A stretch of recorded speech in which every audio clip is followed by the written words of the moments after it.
Oi.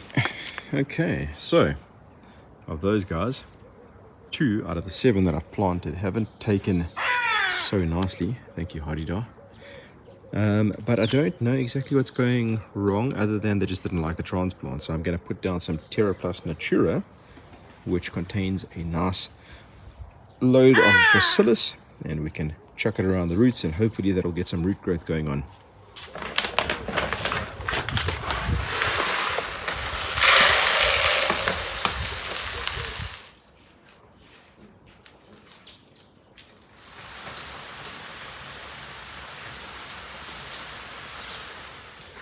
Goedemiddag mensen. Alright, I think today is the day that I need to spray some bugs. I just want to show you what I am now witnessing after leaving it for too long. I don't really know if you can tell properly on the camera. Do you see it clearly in person? There's like a... Yeah, I think I can point it out. Okay, so at the bottom of the yard, you see like there, up to about here. So where that turns, it gets to about there. That whole bottom part, you notice how it's got like a smooth, sort of solid green look. And then over here, that solid green look maintains up to about here. Okay? That is because this area, from about there, going around like this, like that, get my finger out of the way again, up until about there, has been nailed by mole crickets. And as I saw this morning, literally thousands of lawn caterpillars. Still no, what is it called? Army worms. There's none of the darker brown caterpillar, but lots of lawn caterpillars, the little green ones. Still plenty thrips, still plenty spiders, still creeping me out. But yeah, that little area from there, going around like this, down to about there, where the bed sort of turns like that, that is a problem. So I'm going to spray it. But I think what I'm going to do is take the opportunity to use a more aggressive product. It's an alpha-cypermethrin product called Steadfast from BASF. It's designed for spraying your house's foundation for subterranean termites.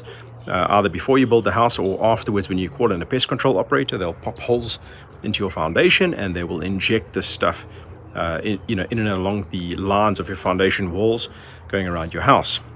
What they can also do, and often what they do with pest control operators for bigger, more aggressive treatments in your yard, is they'll spray this over the area, the entire yard area, to provide around about a 3-month protection.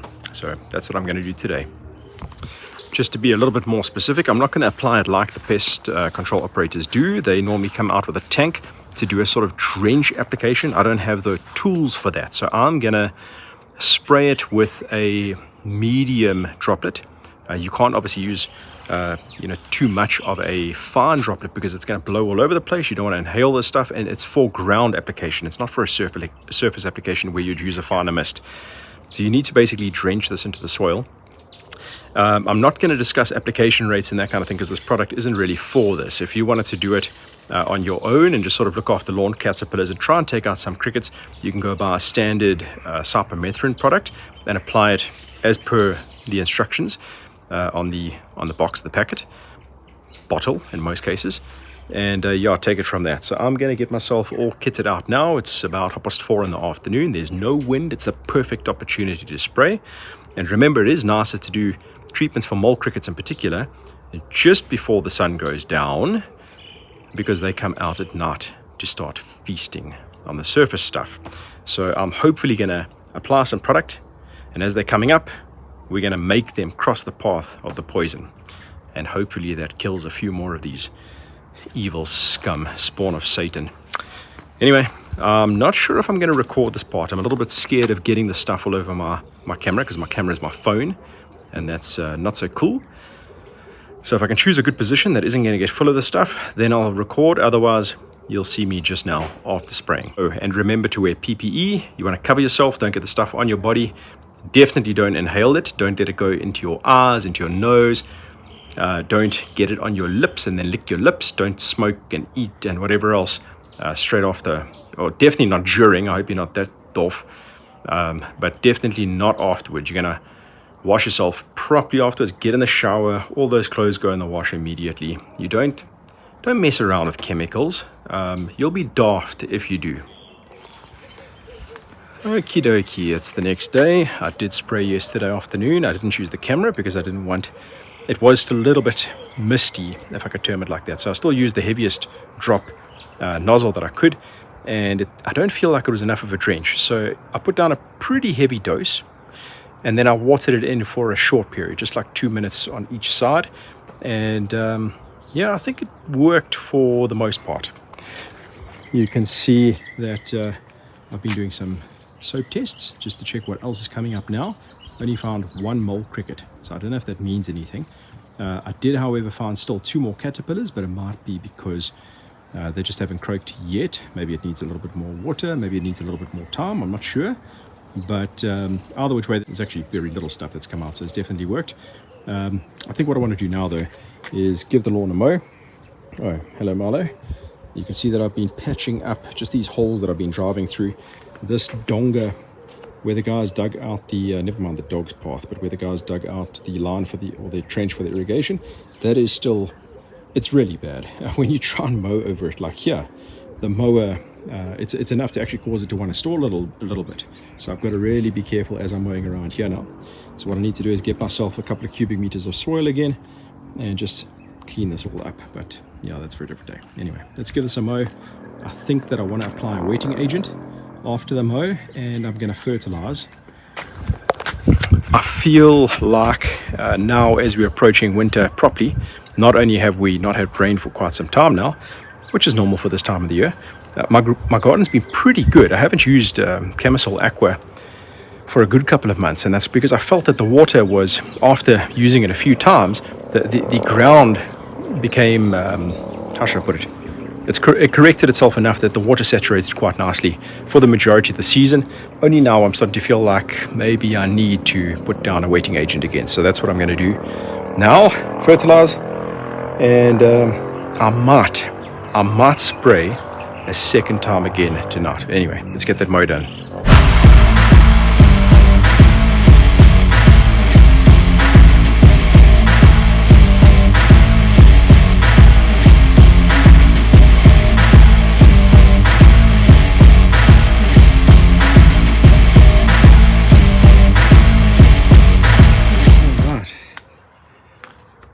Despite the fluffy, mucky, semi-yellowish stuff in the middle, that's looking bloody good, if I say so myself.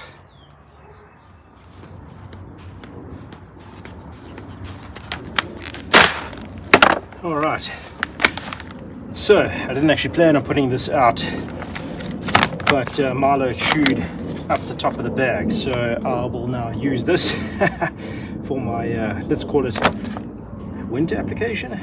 Yeah, what month are we in? May. Yeah, so that's what's going to lead us into winter. It is a, I don't know if you can see that, let me have a look quickly. Yep, that is a 4412, 4% nitrogen, 4% phosphorus, 12% potassium. It includes bacillus and all of the micronutrients that you could possibly ask for, as well as calcium. And often with various chemical mixes in particular, so the synthetic mixes, they will not contain calcium. So this is pretty darn good. The 88, what is it again? The 822. That is actually pretty much, if you've got the money to keep doing organic fertilizer all the time, that's basically the most perfect fertilizer that I think I've ever come across. My grass was, aside from Novatec Inmax for a duration, the grass was the greenest using the 822. But yeah, it does cost a little bit when you're doing it this way. Anyway, I've got, I would say, about a little over half a bag left. This is a 25 kilo bag. So I'm just going to apply all of it into the backyard section, and we'll figure out the rest. I don't know if you can see me, the rest later. So let's get that down quick.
Now I do think I'm going to put down the wetting agent, but not more chemicals tonight. Let's just see what happens over the next week or so.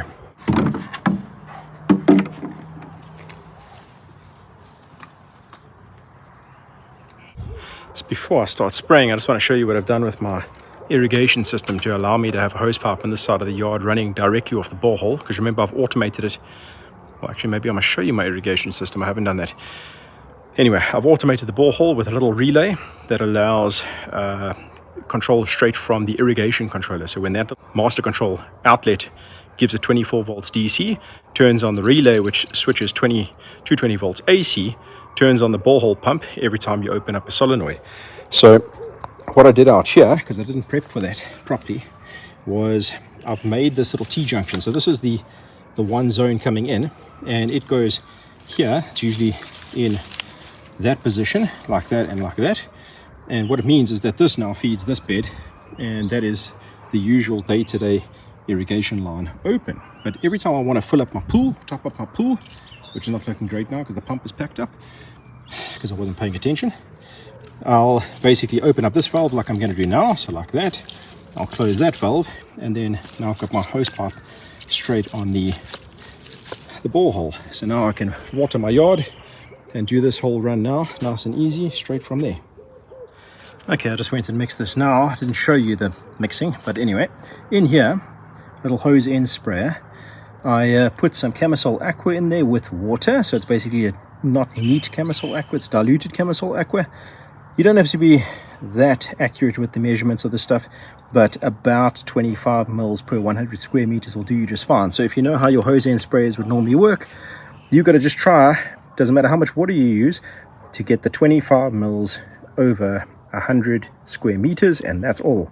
So I'm just going in for a drench. I've probably put about 50 odd mils, maybe a bit more than that, in here because it was kind of thumb sucked. Give it a little bit of a mix, don't shake it because it'll foam up enough that it becomes a diluted product, and yeah, we'll get spraying.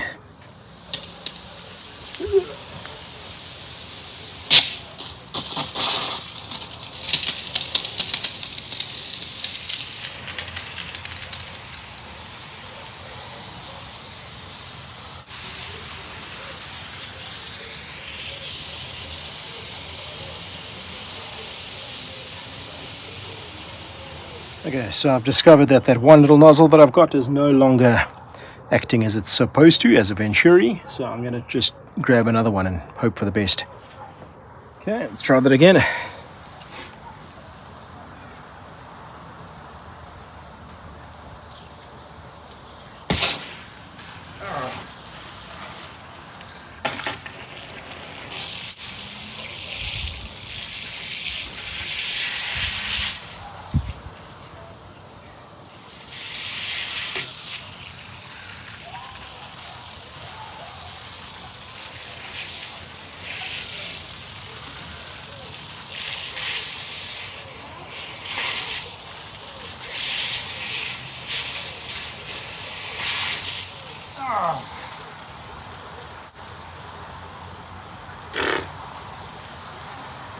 Not today.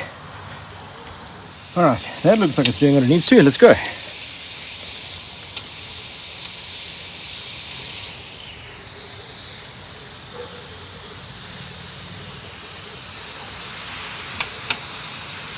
Yeah, there we go.